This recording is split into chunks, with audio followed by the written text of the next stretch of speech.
മേയറെ അധിക്ഷേപിച്ച KSRTC driver യദുവിനെതിരെ ചലച്ചിത്ര താരം റോഷ്ന ഇതിനൊരു വെളിപ്പെടുത്തൽ നടത്തിയിരുന്നു.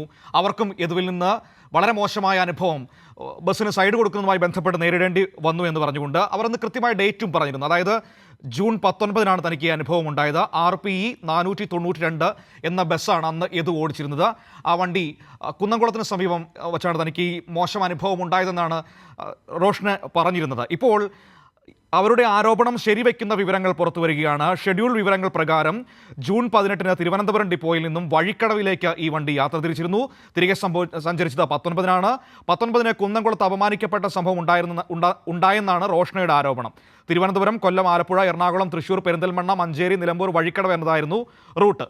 അപ്പോൾ റോഷ്ന പറഞ്ഞ ആരോപണം ശരിവെക്കുന്ന വിവരങ്ങളാണ് ഇപ്പോൾ പുറത്തേക്ക് വരുന്നത്. ആ ഷെഡ്യൂൾ വിവരങ്ങൾ പ്രകാരം അതേ സമയത്ത് ആ വണ്ടി RPE 492 എന്ന വാഹനം അതുവഴി കടന്നുപോയിരുന്നു. യദുവാണ് ആ വാഹനം ഡ്രൈവ് ചെയ്തത് എന്ന വിവരങ്ങളും ഇപ്പോൾ പുറത്തേക്ക് വരികയാണ്.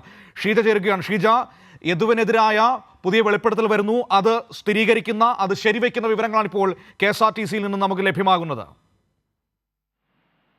രീതിയിൽ തന്നെയാണ്. കാരണം യദുവിനെതിരായിട്ടുള്ള റോഷ്നയുടെ പരാതി, ആ പരാതി വന്നപ്പോൾ തന്നെ വലിയ തോതിൽ ചോദ്യം ഉയർന്നിരുന്നു. അത് യദു തന്നെയാണോ വാഹനം ഓടിച്ചത് എന്നത് സംബന്ധിച്ച്. അതിലാണ് ഇപ്പോൾ കൂടുതൽ വ്യക്തത വന്നിരിക്കുന്നത്. അത് ആ വാഹനം, അതായത് ജൂൺ 19-ന് RPE 492 എന്നുള്ള ബസ്, KSRTCയുടെ ബസ് ഓടിച്ചത് യദുവാണ് എന്നുള്ള സ്ഥിരീകരണമാണ് ഇപ്പോൾ പുറത്തു വരുന്നത്.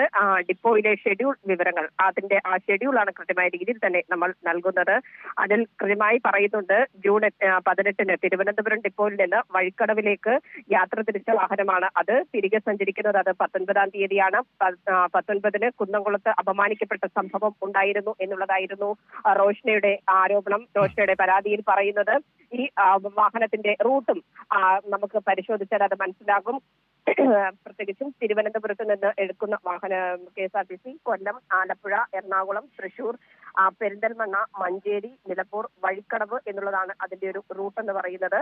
ആ രീതിയിൽ കൃത്യമായ രീതിയിൽ തന്നെ ഇതിന്റെ മടക്കയാത്രയിലാണ് ഈ ഒരു പ്രശ്നം ഉണ്ടായത് എന്നുള്ളത് ഇതിൽ നിന്ന് വ്യക്തമാണ്. ഇതിൽ ഈ വാഹനം ഓടിച്ചത് യദുവാണ് എന്ന് സ്ഥിരീകരിക്കുന്ന അതിന്റെ ഡിപ്പോയിലുള്ള ഷെഡ്യൂളാണ് നമ്മൾക്കിപ്പോൾ നൽകാൻ സാധിച്ചിരിക്കുന്നത്. അല്പസമയത്തിനകം തന്നെ ഇതുമായി ബന്ധപ്പെട്ട് യദു നമുക്ക് KSRTCയിൽ യദു തന്നെയാണ് ഇത് വാഹനം ഓടിച്ചത് എന്നത് സംബന്ധിച്ചുള്ള മറ്റൊരു രേഖയും കൂടി അല്പസമയത്തിനകം തന്നെ നൽകാൻ സാധിക്കുന്നതാണ്. ഏതായാലും ഈ വിഷയത്തിൽ ആഭ്യന്തര അന്വേഷണം KSRTC ഇപ്പോൾ ആരംഭിച്ചു കഴിഞ്ഞിട്ടുണ്ട്. തീർച്ചയായും വളരെ പ്രധാനപ്പെട്ട വിഷയമാണ് ഷീജ.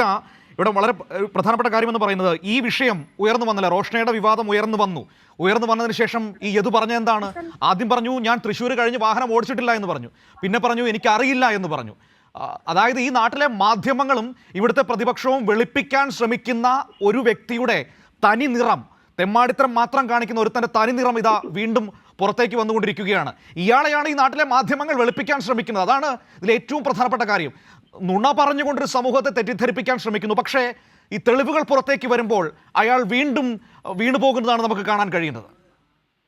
തീർച്ചയായും മനു, അതിന്റെ യാതൊരു തരത്തിലുള്ള സംശയമില്ല. കാരണം നമ്മൾ ആദ്യ ദിവസം മുതൽ തന്നെ ഈ വിഷയം പരിശോധിക്കുകയാണെങ്കിൽ മനസ്സിലാകും. കാരണം ഇത്തരത്തിൽ ഒരു വാർത്ത വരുന്നു, അതിന്റെ ഇര എന്നുള്ളൊരു സ്ഥാനത്ത് നിൽക്കുന്ന വ്യക്തിയാണ് മേയർ ആര്യ രാജേന്ദ്രൻ എന്ന് പറയുന്ന വ്യക്തി. പക്ഷേ അവിടെ വലിയ മോശമായ രീതിയിലാണ് ഈ വിഷയത്തെ പോലും മറ്റു മാധ്യമങ്ങൾ കൈകാര്യം ചെയ്തത് എന്നുള്ളത് എടുത്തു പറയേണ്ടതാണ്. കാരണം ആ വേട്ടക്കാരനൊപ്പം സഞ്ചരിക്കുന്ന ഒരു നിലപാടായിരുന്നു മാധ്യമങ്ങൾ പ്രധാനമായും സ്വീകരിച്ചത്. യദുവിന്റെ ഭാഗത്ത് നിന്നുണ്ടായ എല്ലാ വൈകൃതങ്ങളെയും അതിൽ തെറ്റ് കാണാതെ മറ്റ് വിഷയങ്ങൾ ചൂണ്ടിക്കാട്ടിയായിരുന്നു ആരോപണം.